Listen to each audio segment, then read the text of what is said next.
Kozhuvanal panchayat ward 5 BJP. സ്ഥാനാർത്ഥി മഞ്ജു ദിലീപ് വിജയിച്ചു. 281 vote ഭൂരിപക്ഷം നേടിയാണ് മഞ്ജു വിജയിച്ചത്. തുടർച്ചയായി 3-ാം വർഷമാണ് വാർഡ് മെമ്പർ സ്ഥാനത്തേക്ക് മഞ്ജു എത്തുന്നത്. Ward 8 BJP. സ്ഥാനാർത്ഥി സ്മിത വിനോദ് 3-ാം തവണയും വിജയിച്ചു.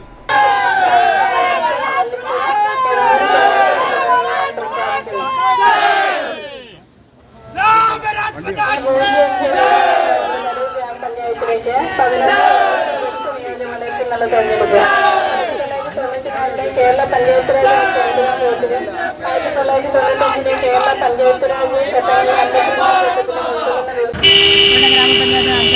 3-ാം തവണയും വിജയിച്ചു വന്നിരിക്കുകയാണ്. ഇതിനെനിക്ക് ഏറ്റവും കൂടുതൽ നന്ദി പറയേണ്ടത് എൻ്റെ വാർഡിലുള്ള ജനങ്ങളോടാണ്. മുന്നോട്ടുള്ള എൻ്റെ എല്ലാ ജനങ്ങളോടൊപ്പം ഉണ്ടായിരിക്കുമെന്ന് ഈ അവസരത്തിൽ ഞാൻ വാക്ക് നൽകുന്നു. അപ്പം എന്നെ വിജയിപ്പിച്ച എല്ലാവർക്കും ഈ അവസരത്തിൽ നന്ദി പറഞ്ഞു. ഇത്തവണ എത്ര വോട്ടാണ് നേടിയത്? ഈ തവണ ഇതിന് മൊത്തം 412 വോട്ട് കിട്ടി. അതിൽ 281 വോട്ട് ഭൂരിപക്ഷം വിജയിക്കാൻ സാധിച്ചു. എല്ലാവർക്കും നമസ്കാരം. ഞാൻ 3-ാം തവണയാണ് കൊഴുവനാൽ ഗ്രാമപഞ്ചായത്തിലേക്ക് ജയിച്ചു വരുന്നത്. ഞാൻ ആദ്യം ഈ വാർഡിലായിരുന്നു മത്സരിച്ചിരുന്നത്. കഴിഞ്ഞ തവണ മുരത്തുണ്ടി വാർഡിൽ മത്സരിച്ചു. 2 തവണയും ജനങ്ങൾക്ക് വേണ്ട ആവശ്യമായ കാര്യങ്ങളെല്ലാം ചെയ്തു കൊടുക്കാൻ എനിക്ക് സാധിച്ചിട്ടുണ്ട്.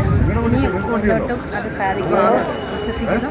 അതോടൊപ്പം എൻ്റെ ഈ 10 വർഷക്കാലം എനിക്ക് വേണ്ടി സഹകരിച്ച എല്ലാവർക്കും എല്ലാവിധ നന്ദിയും പറഞ്ഞു.